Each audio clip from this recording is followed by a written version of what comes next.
हर हर महादेव सभी को। आप सभी का एक बार फिर से स्वागत है हमारे चैनल में।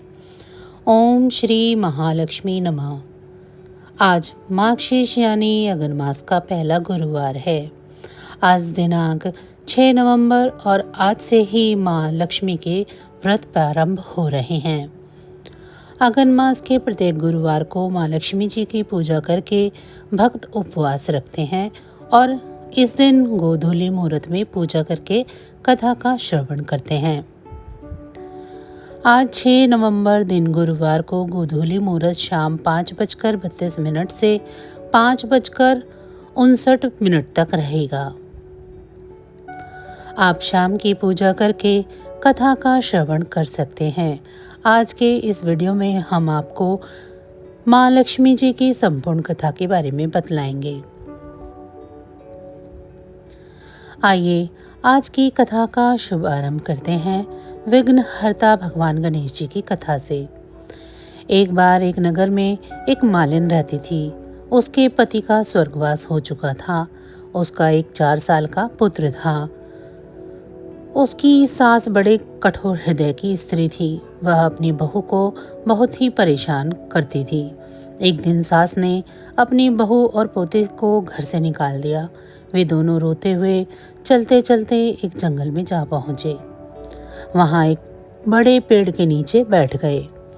वहाँ से थोड़ी ही दूरी पर एक गणेश जी का मंदिर था। वहाँ पर लोग गणेश जी के दर्शन करने आते थे। दर्शन करके गणेश जी को प्रसाद चढ़ाते थे। फिर वह प्रसाद सभी में बांट देते थे।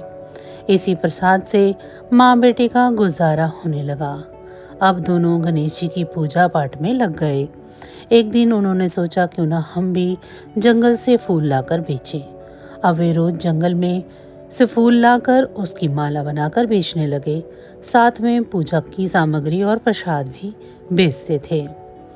इससे उनको आमदनी होने लगी। भगवान गणेश की कृपा से उनकी आमदनी बढ़ने लगी। जल्द ही उन्होंने मकान और एक दुकान भी बना ली। एक राजा की लड़की मंदिर में रोज पूजा करने आया करती थी। मालिन के बेटे को देखकर राजकुमारी उस पर मोहित हो गई और उससे विवाह करने की सोचने लगी। उसने अपनी भाभी को अपने मन की बात बता दी। भाभी अनुभवी थी। उसने कहा, यह तो एक मालिन का बेटा है और तुम एक राजा की बेटी हो। अगर तुमने उससे विवाह किया तब तो तुम्हारी बड़ी बेइज्जती होगी। लेकिन राजकुमारी अपनी बात पर अड़ी रही। उसने कहा, भाभी, मैंने तो प्रतिज्ञा ले ली है कि मैं उसी से विवाह करूंगी। अब भाभी ने घर जाकर सारी बात राजा को बता दी। राजा ने मना नहीं किया और इस विवाह के लिए स्वीकृति दे दी। फिर उन्होंने बड़ी धूमधाम से अपनी बेटी का विवाह मालिन के बेटे के साथ कर दिया। मालिन ने सबसे पहले बहू बेटे को गणेश जी के मंदिर में ले जाकर पूजा पाठ करवाया और गणेश जी का आशीर्वाद दिलवाया। इसके बाद पूरे नगर में यह बात फैल गई कि गणेश जी की पूजा करने से सब दुख कष्ट दूर हो जाते हैं। ये बात सुनते ही अब तो नगर के सभी लोग उस मंदिर में आने लगे। मालिन और उसके बेटे की बिगड़ी भी और भी बढ़ गई। उधर उसकी सास के बुरे दिन आ गए। अन्नदाता उससे रूठ गए। अब वह भूखों मरने लगी। एक दिन रोती धोती वह भी गणेश जी के उसी मंदिर में पहुंची। पहुंचकर वह मालिन के बेटे से कहने लगी, मैं भूखी हूँ, मुझे रोटी कपड़ा दे दो। इसके बदले में मैं तुम्हारा सारा काम कर दूंगी। लड़के को उस पर दया आ गई और उसे काम पर रख लिया।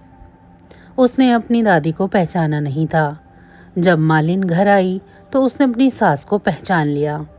तब वह सास से बोली, सासू जी, आप यहाँ कैसे?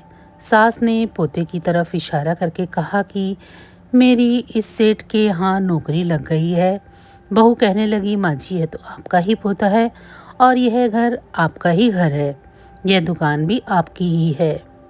जब आपने हमें घर से निकाला तब गणेश जी ने हमारी रक्षा की, हमारी सहायता की। बहू की बात सुनकर सास को बड़ा पश्चाताप हुआ। फिर बोली, मेरी करनी तो मैंने भोग ली। बहू बोली, सासू जी, अब आप यहाँ रहो और अपने पोते का सुख देखो। हे गणेश जी महाराज, जैसा सुख आपने मालिन को दिया वैसा ही सबको देना। प्रेम से बोलिए विघ्नहर्ता भगवान गणेश की जय। अब सुनिए मार्गशीर्ष मास की महालक्ष्मी व्रत की कथा। प्राचीन कथा के अनुसार एक बार एक गांव में गरीब ब्राह्मण रहता था। वह नियमित रूप से जगत के पालनहार भगवान श्री नारायण भगवान की आराधना किया करता था। उसकी पूजा भक्ति से प्रसन्न होकर उसे भगवान विष्णु ने दर्शन दिए और ब्राह्मण से वर मांगने के लिए कहा। तब ब्राह्मण ने श्री लक्ष्मी जी का निवास अपने घर में होने की इच्छा जाहिर की। तब श्री विष्णु भगवान ने लक्ष्मी जी की प्राप्ति का मार्ग बताया। उन्होंने बताया कि मंदिर के सामने एक स्त्री आती है जो वहां आकर उपलेप थापती है। तुम उसे अपने घर आने का निमंत्रण दे देना। वह देवी लक्ष्मी है। जब धन की देवी माँ लक्ष्मी तुम्हारे घर पधारेंगी तो तुम्हारा घर धन धान्य से भर जाएगा। ऐसा कहकर श्री भगवान विष्णु अंतर्ध्यान हो गए। अगले दिन वह ब्राह्मण सुबह ही मंदिर के द्वार के सामने जाकर बैठ गया। तब देवी लक्ष्मी जी एक साधारण स्त्री का रूप धरकर उपले थापने के लिए आई तो ब्राह्मण ने उनसे अपने घर आने का निवेदन किया। ब्राह्मण की बात सुनकर लक्ष्मी जी समझ गई कि यह तो विष्णु जी के कहने से ही हुआ है।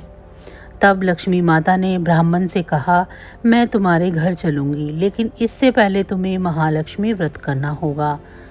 16 दिनों तक व्रत करने और 16वें दिन रात्रि को चंद्रमा को अर्घ्य देने से तुम्हारा मनोरथ पूर्ण होगा। तब ब्राह्मण ने देवी लक्ष्मी के कहे अनुसार व्रत और पूजन किया और देवी को उत्तर दिशा की ओर मुख करके पुकारा।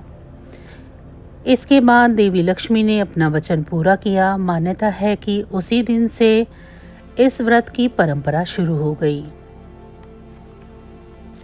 तो बस आज की कथा इतनी ही सी थी।